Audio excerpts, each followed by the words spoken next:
Donc moi je suis issu de Fos à la base, j'ai toujours été phocéen, ma famille elle est phocéenne depuis de nombreuses années.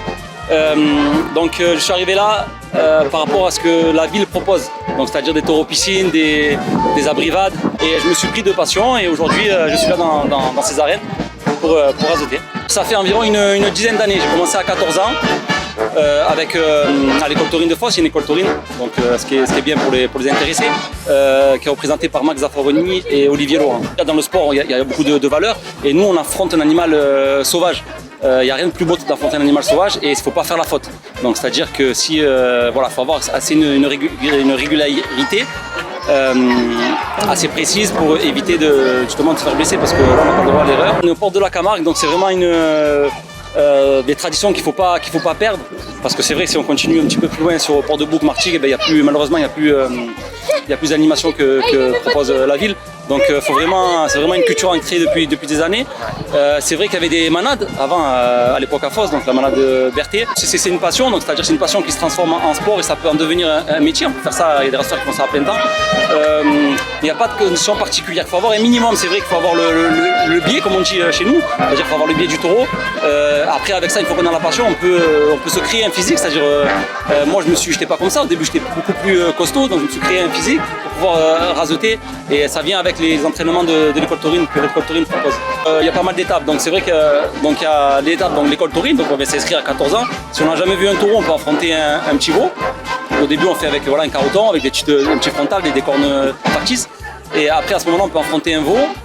Et au fur et à mesure des années, on peut monter, c'est-à-dire on peut affronter des vaches, donc toujours bien sûr ils sont emboulés, on peut affronter des vaches et après des taureaux. Et à ce moment-là, une fois qu'on a l'école taurine, qu'on a le niveau assez aguerri, on peut passer au niveau de protection, c'est-à-dire qu'on enlève les boules aux taureaux. C'est les taureaux jeunes qui apprennent justement avec nous. Et après on peut enchaîner, là on est rattaché à la fédération, et à ce moment-là on peut enchaîner après passer au trophée de l'avenir. Donc moi je suis passé par là, et la finalité le trophée des As. Donc c'est vrai que de protection à venir, il n'y a pas une très grosse différence, mais c'est vrai que les As, c'est un niveau professionnel.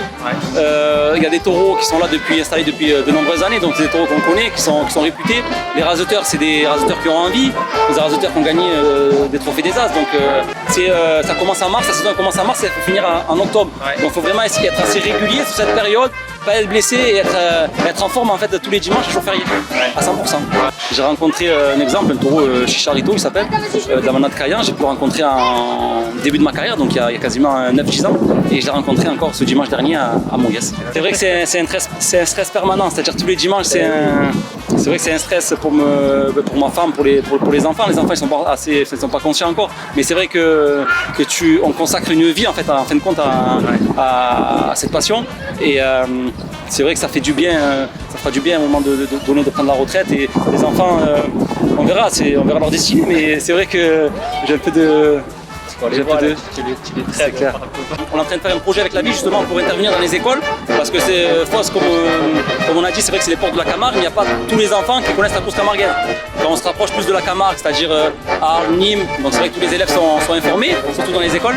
Mais à Fos, on va faire des interventions justement dans les écoles pour faire venir les jeunes, parce que c'est un sport avec beaucoup de valeurs, tuer les traditions, et c'est ça qui est beau, parce que c'est une chose unique qu'on a de pouvoir affronter un animal sauvage. Il y a quasiment plus aucun métier ou sport auquel on peut affronter un animal sauvage. Et c'est le 14 juillet à Fos, donc il y a une course camarguaise, et il y a de nombreux spectacles présentés par Maxime Solera aussi, donc c'est autour du taureau, et c'est ce qui fait vivre la passion et qui fait découvrir aussi d'autres sports, d'autres animations et d'autres métiers dans certaines autres villes. Intermarché de Fos-sur-Mer, 2 € de plus. HPM, confluent, couronne en